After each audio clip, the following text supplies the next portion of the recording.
আসসালামু আলাইকুম।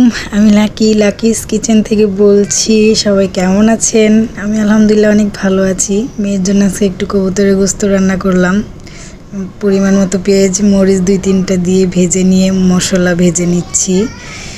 বাটা মশলাও দিতে পারেন, আমি আনামি দিয়েছি। এখানে হলুদের গুঁড়া 1 চামচ আদা দিব, আদা রসুন বাটা একসাথেই।